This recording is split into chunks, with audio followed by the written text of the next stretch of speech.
Bonjour à toutes et tous, je suis heureuse de vous retrouver pour un nouveau live de l'arbre sous la lune du lundi.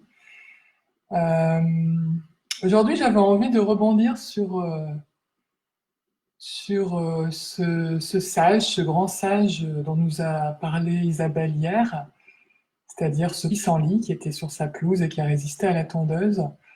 Euh,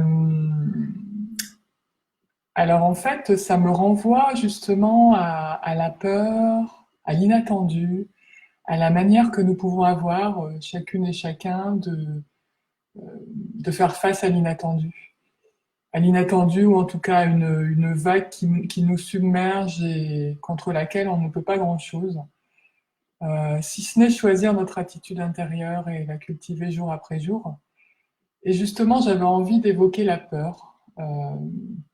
En ce moment, on est beaucoup confronté aussi à nous-mêmes. On a peut-être un peu plus de temps pour entendre tout ce qui se passe à l'intérieur de nous et pour entendre les différentes parties de nous qui sont présentes, qui s'agitent. Et il y a notamment cette part de nous qui peut avoir peur, qui peut être inquiète pour elle, pour son entourage, pour le monde.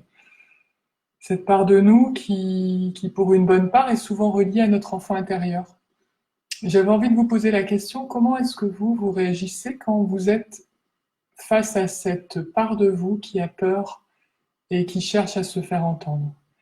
Alors, je vais vous lire un extrait d'un livre que j'aime beaucoup, de Jean Egland, qui s'appelle Dans la forêt. Donc, ce sont l'histoire de deux sœurs qui vivent seules dans la forêt. Et là, voilà, c'est un moment privilégié entre deux sœurs qui renvoient justement à la peur. Elle a secoué la tête comme pour se débarrasser de ses pleurs, mais comme les larmes continuaient de couler sur son visage, elle a répondu : « J'ai tellement peur, je ne peux pas m'en empêcher. C'est comme des vagues noires et je suis un petit bouchon en liège. Je flotte à la surface et j'ai l'impression que ça va. Puis une autre vague arrive et je me noie à nouveau. Je suis allée vers elle, me suis penchée sur elle, l'ai entourée de mes bras nus. Elle se tenait immobile, la figure lustrée de larmes. Puis brusquement, elle s'est tournée, sanglotant violemment, et a enfoui son visage dans ma poitrine. Elle a pleuré jusqu'à ce que mes seins soient nappés de larmes, tandis que je la serrais contre moi, la berçais dans mes bras. À mon tour, ai-je murmuré quand ses pleurs se sont enfin calmés. Elle a essayé de protester en riant entre deux sanglots, mais je l'ai prise par la main, l'ai obligée à se lever et l'ai conduite à son matelas. Couche-toi, ai-je dit. Voyons voir si j'ai appris quelque chose. Au contact de mes mains, elle s'est mise à sangloter encore plus fort. Vas-y, ai-je dit, tu peux pleurer maintenant tout ce que tu veux. Au début, je me suis contentée de caresser le dos de ma sœur. Regarde, disaient mes mains, voici le cou d'Eva, et là la courbure de ses côtes, là ses épaules tristes et les adorables vertèbres de sa colonne vertébrale, là la tendre masse musculaire qui est le creux de ses reins. Puis, en commençant juste en dessous de son os occipital, j'ai massé les puissants trapèzes de sa nuque et de ses épaules, les roulant comme des cordes sous mes doigts, la symétrie de mes mains correspondant à la symétrie de son dos. Une fois, 2 fois, 10 fois, j'ai pincé et soulagé et apaisé ses muscles contractés, tandis qu'elle sanglotait dans le drap sur lequel elle était couchée. J'ai oublié mes ampoules qui suintaient, j'ai même oublié le potager qui attendait dehors, et je me suis entièrement concentrée sur la façon dont mes mains parlaient à ses épaules. Petit à petit, j'ai taquiné et frotté et stimulé leur chagrin refoulé. Au bout d'un moment, j'ai senti que ses muscles commençaient à s'assouplir, à se relâcher si imperceptiblement que j'aurais pensé l'avoir imaginé, si ses pleurs ne s'étaient pas mis, eux aussi, à se calmer. Elle a soupiré et mes mains se sont lancées à l'assaut de son dos, de ses côtes, de sa colonne vertébrale. Quand il m'a semblé qu'elle s'était apaisée et recentrée sur elle-même, j'ai appuyé plus profondément, poussant et massant et pressant les horribles souvenirs et les nouvelles habitudes que le reste de son corps abritait. Elle a frémi et grimacé, s'est raidie et s'est débattue, et chaque fois a fini par céder, se livrant d'autant plus entièrement que ses muscles découvraient qu'il n'avait nullement besoin de s'accrocher à toute cette souffrance.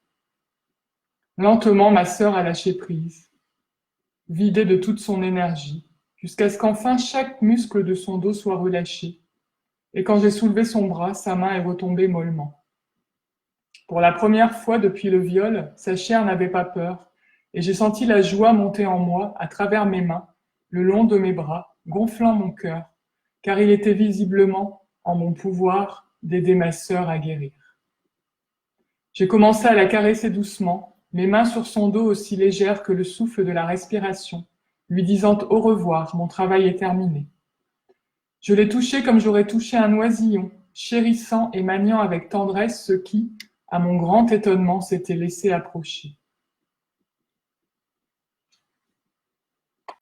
Alors, si je vous lis cet extrait, c'est d'une part parce que j'aime beaucoup cette écriture et cette histoire, mais aussi justement parce que, quelque part, ça nous donne une clé aussi sur la manière d'aborder nos peurs, d'aborder ces parts de nous qui ont peur ou qui sont tristes même, ou qui sont parfois désespérées.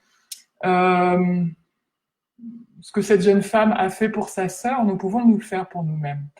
C'est vrai que nous, souvent, dans nos stages, on prend cette image-là, notamment dans le stage sur l'enfant intérieur, où les stagiaires sont souvent confrontés à un moment donné à cette souffrance qu'a pu ressentir ce petit enfant, à un moment ou à un autre. Et le premier réflexe, c'est d'écarter ça d'un revers de la main, c'est de remettre un gros couvercle dessus, de surtout pas vouloir aller voir là où ça fait mal, de peur que ça nous fasse mal à nouveau. Mais on a beau mettre un couvercle dessus, c'est toujours là.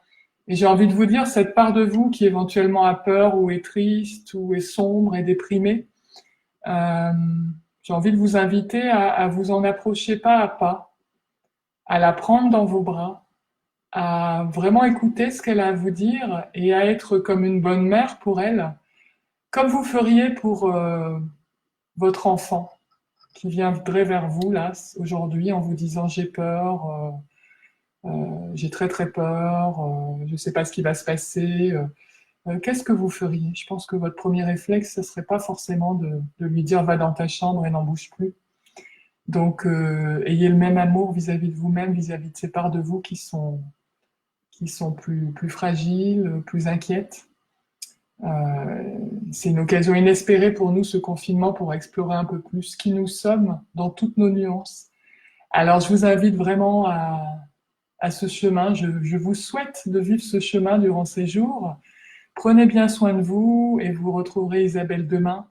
Je vous dis à bientôt. Je vous embrasse. Prenez soin de vous. Bye.